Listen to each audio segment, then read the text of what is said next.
Salut les amis, j'espère que vous allez bien. Merci de me rejoindre sur YouTube pour la présentation du Pro 200 Kit de chez Vegod. Et je pense être un des premiers francophones à vous la présenter. Générique, et on revient après.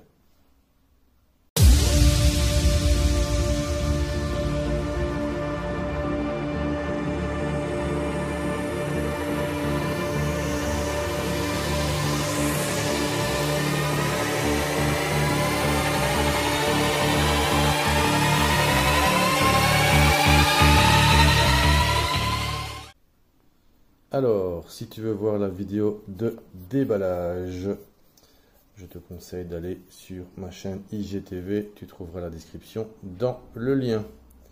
Alors, je vais commencer par le subtank.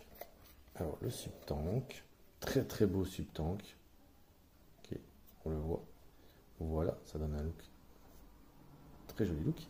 Donc, pour être le plus complet possible, en fait, j'ai fait une vidéo spécifique sur le subtank.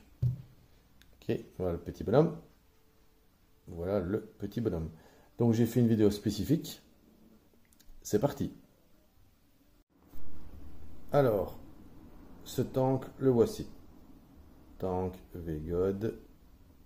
Voilà, il est tout joli. Alors, ce tank, il mesure 53,1 de haut sur 24 de large et une contenance de 5 ml. Alors, pour les résistances, dans la boîte, tu trouves une résistance de 0,20 appelée Shotgun. Voilà. 30-100 watts avec une utilisation conseillée à 60. Et si tu veux d'autres résistances, ben, il va falloir sortir la carte plastique. Eh oui, Vegod a succombé aux résistances toutes faites.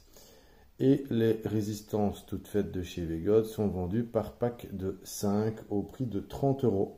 Du moins, c'est ce que j'ai trouvé. Hein, certainement moins cher ou plus cher, je ne sais pas. Il faudra chercher un petit peu.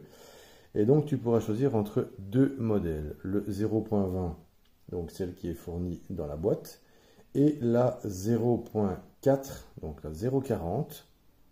Voilà, la 0.40, qui elle est d'une résistance 30-70 watts.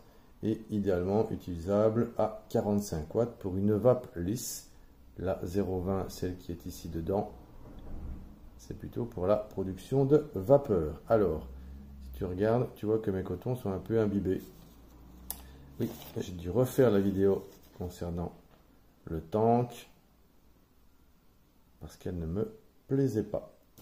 Donc, je continue avec mes petites notes. Plop, plop, plop. Ben voilà, en gros, c'est tout. Ici, maintenant, on va passer un peu au démontage. Donc, si j'enlève le top, donc ici, on se retrouve avec deux petits haricots, qui sont vraiment pas très grands, en fait. Ils sont pas très grands. Et alors, il y a une petite membrane à l'arrière, en arrière-plan ici. Donc, qui permet d'éviter les remontées de liquide. Je continue la démontage. Voilà. Ici, donc, on voit bien le petit joint. Oh oui, on voit bien le petit joint. Super.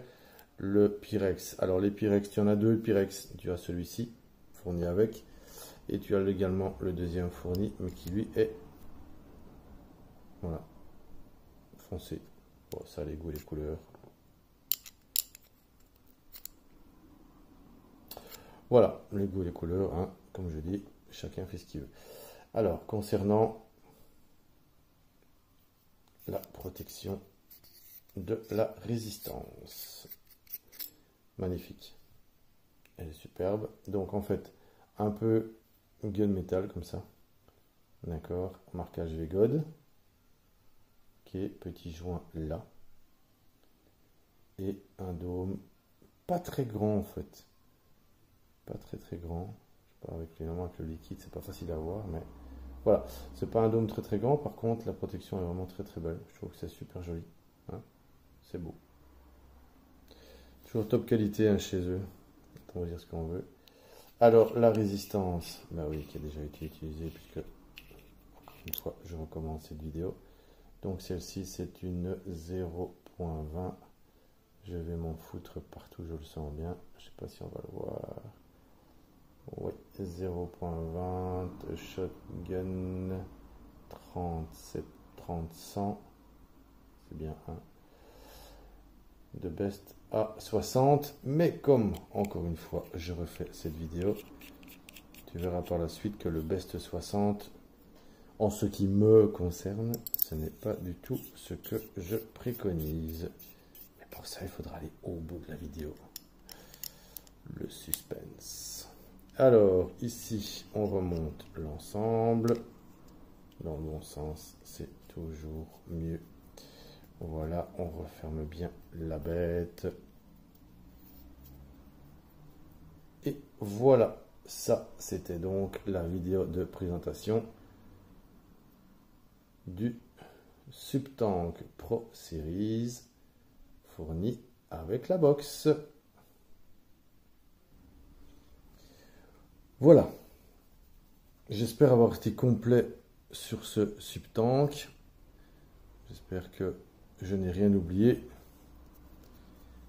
Alors, concernant la box, donc cette box, si je fais un peu le tour, donc forme rectangulaire presque classique, ok, bouton fire sur le dessus, pin 510, alors lui c'est un pin, oui, sur ressort.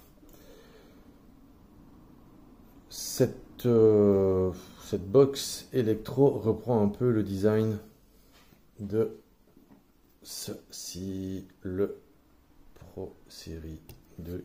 Donc en fait ça reprend un peu le design du sleeve en fait.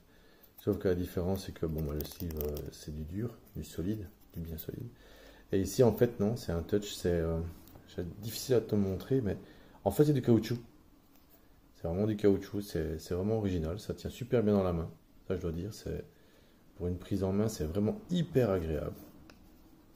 Donc voilà, donc c'est vraiment c'est du caoutchouc en fait. Donc voilà. Contrairement au mode méca, donc ici c'est du caoutchouc, le mode méca étant du Delrin, si je ne m'abuse. Donc ici on retrouve le logo VGOD, là aussi petit logo VGOD, ici quelques indications focus, donc manufacturé par AtomV, official VGOD, le chipset très très agréable. Ici on a tout ce qu'il faut pour le dégazage éventuel, et ici c'est la petite trappe. Alors la trappe c'est un truc de dingue, parce que pour la voir c'est monstrueux, c'est difficile. Pourquoi? Parce que les aimants qu'ils ont été foutre là-dessus, ben, ils n'ont pas eu peur. C'est des aimants qui sont hyper durs. Ça tient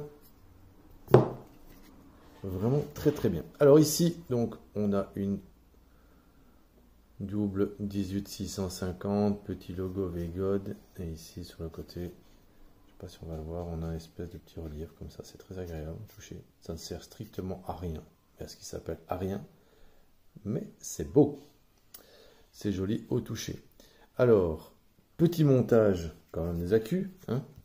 Donc 18650, c'est, moi je travaille toujours avec des Samsung 25R, voilà, ça c'est un choix perso. Alors tac tac tac, ok. Alors on va l'éteindre. Alors ici donc classique un chipset pour VGOD, 5 fois 1, 2, 3, 4, 5 pour allumer la box qui ne s'allume pas. 1, 2, 3, 4, 5. Voilà. Donc là on a bien le logo VGOD Pro 200 watts. Et on arrive donc sur ce très très bel écran couleur. Et oui. Très très bel écran couleur. Alors le A, le B, on est bien d'accord, ce sont les batteries. Ici le voltage, les ohms, le nombre de secondes. Et ici le watt t'indique que tu es en wattage variable.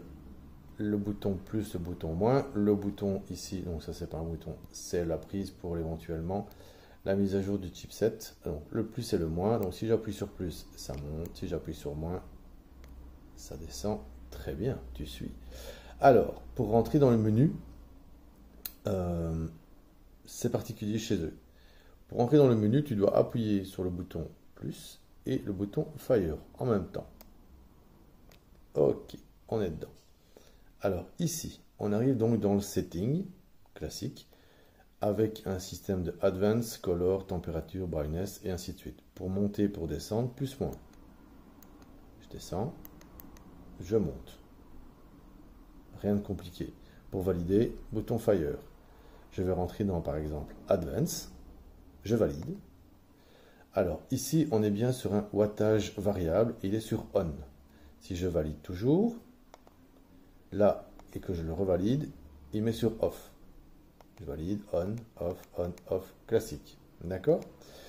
Pour sortir, Exit. Alors, donc ici, on a bien un wattage variable. On a du TI, du NI, du SS304, du SS316, le mode Pro et le mode Mec. Alors, en ce qui concerne le mode Mec, ici, VGOD essaye de simuler un mode méca avec de l'électro. Je ferai le test tout à l'heure, je te montrerai ça. C'est bluffant. C'est bluffant pourquoi? Parce qu'en général, les modes mec sur les modes électro, il y a toujours un petit côté diesel. Parce que ben voilà, le chipset doit s'adapter un peu à ce qu'on lui demande. Ici, il est super réactif. Il est extrêmement réactif. Alors si par exemple, je prends ce mode, je valide, clac, je valide, on. Je ressors, exit. Donc en fait, ça veut dire que ici, le mode mec est en on. Tout à l'heure, on était donc en wattage. Et automatiquement, le wattage se met en off. Donc impossible pour le chipset d'avoir un wattage et un mec activés en même temps. D'accord? Mais pour faire simple, on va rester en wattage variable. Ok. Je ressors. Je remonte pour arriver à l'exit. Voilà. Ensuite, ici, tu as le screen color. Attention les yeux. Alors, le screen color, on a celui-là. Celui-là. Celui-là. Mais ouais. Vert. Ça, c'est encore une fois les goûts et les couleurs. Mais alors là, c'est vraiment un truc qui ne se discute pas, ça. Voilà. Voilà, c'est juste. C'est joli, en fait. Voilà, voilà. Une fois que tu as trouvé ta couleur, tu valides toujours. Clic. Voilà. C'est validé. Ici, au niveau de la température, tu peux choisir entre le Fahrenheit et le Celsius, toujours en validant par ce bouton-là. Alors, le brightness, c'est quoi? Bah, c'est simplement l'éclairage de l'écran. Donc voilà. Tu descends, tu montes. Voilà. Tu valides, toujours avec le même bouton. Alors, ici, qu'est-ce qu'on a? Oui, rotation de l'écran, classique. Et alors, le factory reset, étonnant. Si tu constates que ton chipset est en train de partir en sucette live parce qu'il a trop chaud, trop froid, qu'il n'a pas envie, qu'il a envie de t'emmerder surtout, tu peux faire un factory reset. Donc un peu comme un téléphone que tu es, ou un smart, que vraiment, retour d'usine, factory reset, et là, il revient aux configurations de base pour sortir, un petit exit. Voilà, magnifique, non? Alors, donc ici, on est bien toujours en wattage variable. OK. Donc, ce que je vais faire maintenant, c'est que je vais utiliser ceci. Donc, je vais utiliser le RDA pour te montrer comment ça va. En gros, comment ça fonctionne vite fait. Donc, je vais le mettre à 70. Je ne vais pas jouer les chiens malades parce qu'après, on pourrait me dire que je l'ai mis trop bas, qu'il ne part pas bien, blablabla. Donc, avec le RDA, il a une gueule. Mais un truc, automatiquement, il te pose la question atomiseur plus, moins. D'accord? Le atomiseur. Donc là, je suis, voilà, 70 watts. D'accord? Batterie chargée à fond, on est bien d'accord. Et encore une fois, il a une gueule, mais un truc. Trop beau. Donc, wattage variable. Je percute. C'est parti. Voilà. Classique. D'accord? Oui, je sais, ils sont crades, mais ça, c'est pas grave. C'est juste pour te montrer quelque chose. Donc là, on est bien en wattage 70 watts classique. Je percute. ça part. Ok? Bon. Maintenant, cette box possède un mode, je vais te le montrer, Advance, le mode mécanique. Donc, ça veut dire quoi? Ça veut dire que la box simule un mode mécanique. D'accord? Donc, ici, on est en mode méca. Donc, en substance, le mode méca, il balance la box à fond. Là, tu es à 200 watts. Mais, c'est une simulation. En fait, ce qu'il fait simplement, c'est qu'il te balance le maximum que tes accus peuvent te donner. Et bien évidemment, au fur et à mesure que tes accus se vident, ben, inévitablement, tu as moins de pêche. D'accord? Bon. En général, sur les modes mec des box électroniques, il y a toujours un effet diesel. Ici, je suis bien en mode mec, on le voit bien. Ok? Et là, ce que ça donne au niveau du diesel. D'accord? Il n'y a pas de diesel. Et ça, c'est vraiment ce qui s'appelle surprenant. Alors maintenant, tu pourrais me dire, oui, mais si maintenant tu te remets en wattage variable et à 200 watts, l'effet est le même. Oui, l'effet est le même. Je suis d'accord avec toi. Mais le truc, c'est que ici, en étant en mode mécanique, pseudo, mec, tu as un ressenti différent. Je ne vais pas commencer à dire que tu as le même ressenti que ça. Non. Mais tu as un ressenti qui est vraiment hyper agréable. Un peu plus, en ce qui me concerne, agréable que le mode wattage à 200 watts. Où là, en fait, il te balance 200 watts dans ton nez et tu prends clair, voilà, tu prends cher. Mais ici, en mode mec, c'est pas la même chose. Oui, il te balance du 200 watts, mais c'est progressif. Mais c'est progressif en très peu de temps. Je ne sais pas si l'explication que je donne est assez claire, mais c'est progressif, mais en très peu de temps. À peu près en une seconde, seconde et demie, boum, c'est parti. Ce qui fait que tu as un ressenti différent de la vape. Et une production monstrueuse. Ok? Ça, c'est en mode méca. En mode méca simulé. Pourquoi? Si tu veux mettre un dripper, c'est génial. Bien sûr, on va pas commencer à balancer ça. D'accord? En mode mec. Hein, parce que lui, il va pas apprécier. Hein. Ok? Parce que la mode mec, ça reste quand même un mode qui te balance du 200 watts. Hein. Du moins, ici dans ce cas-ci, 200 watts. Une fois que les batteries vont commencer à descendre, une fois que tu auras moins de pêche, évidemment, tu auras plus de 200 watts. Vraiment comme un mode mécanique. Le principe est le même. Voilà. Pas mal, non? Je trouve. Ce mode est vraiment très très bien. C'est celui que je préfère sur cette box. Voilà donc le petit tour du propriétaire. Ok. Cool. On va faire un petit test. On va repasser par exemple. Tac. On va mettre Advance. On va monter en wattage. Oui. Oui. Tac. Tac. Tac. Tac. Je balance à 200 watts pour être un équivalent au mode mec. Ok. C'est un peu ce qu'on a fait. Hein. Tu vois comme ça pêche? Ça c'est hard. 200 watts c'est hard. Or qu'en mode mec, c'est plus progressif. Rapide, mais progressif. En une seconde et demie. Ce qui fait que tu as un meilleur ressenti qu'en lui balançant 200 watts dans son nez. Où là, il apprécie nettement moins. Voilà. Je remonte l'ensemble et on se fait un petit test.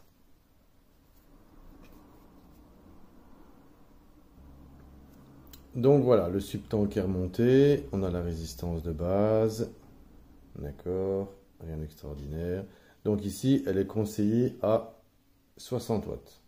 D'accord. Donc on va se mettre... L'atomiseur, oui, on va se mettre à 60 watts. J'ai déjà essayé à 50, voir un peu ce qu'il va raconter à 50. Voilà, on est bien sur 50 watts. On est sur un 26 ohms. Donc, eux me dit que il était marqué 20. Bon, ok. Pourquoi pas. Je suis bien wattage variable. Et là-dessus, on va vaper, juste que je l'attrape. Voilà, on va vaper ceci. Donc, j'ai mis à l'intérieur une Madeleine Citron de La Bonne Vape. Je dois dire que sur Dripper, je sais ce que ça vaut. Donc, je connais très très bien sur Dripper. Maintenant, on va essayer sur la petite bébête. Donc, ici, on est bien sur du 50 watts. Ah oui, encore une petite chose, je vais quand même ouvrir les airflow à fond, tant qu'on y est. Hein. Petit test, premier test, hein, puisque je ne l'ai pas encore testé. Donc, premier test en live presque. 50 watts. Airflow ouvert à fond. C'est parti.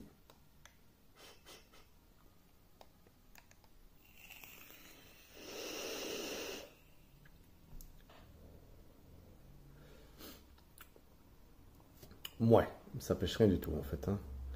Donc, je vais quand même le taper à 60 watts. Airflow ouvert à fond.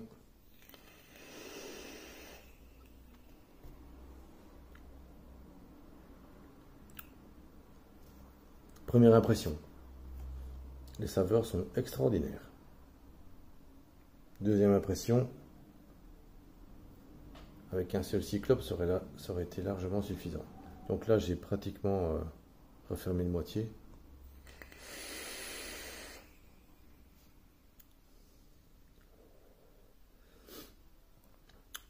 Ça casse pas la patte à un canard. C'est bon, les saveurs sont là, mais ouais, voilà, ça casse pas la patte à un canard. Je vais même aller plus loin. Je vais carrément les fermer pour voir ce que ça donne. Là, c'est impossible. Là, c'est impossible. Je vais ouvrir un tout petit peu, mais est-ce que ça peut un tout petit peu?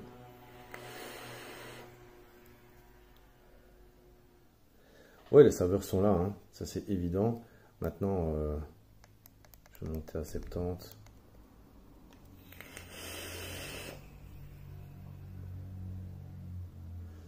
Ouais, quand même.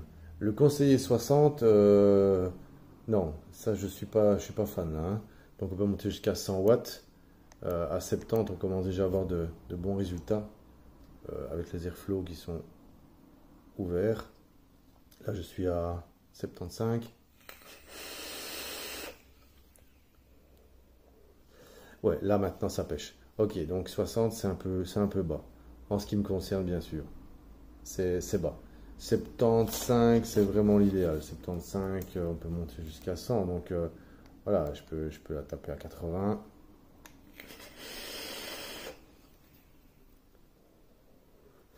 Ouais, 80, ça c'est ma cam. Ok, 80 en wattage. Tiens, la résistance ça ressemble à 0,22. Ok. Non, franchement, 80 watts, pour moi, c'est l'idéal. Donc, voilà, c'était la présentation de la Pro 200 Kit de chez Vegod et de son nouveau Subtank. Mais à 80 watts et pas à 60 comme conseillé par Vegod. Mais chacun sa vape, je le dis et je le redis.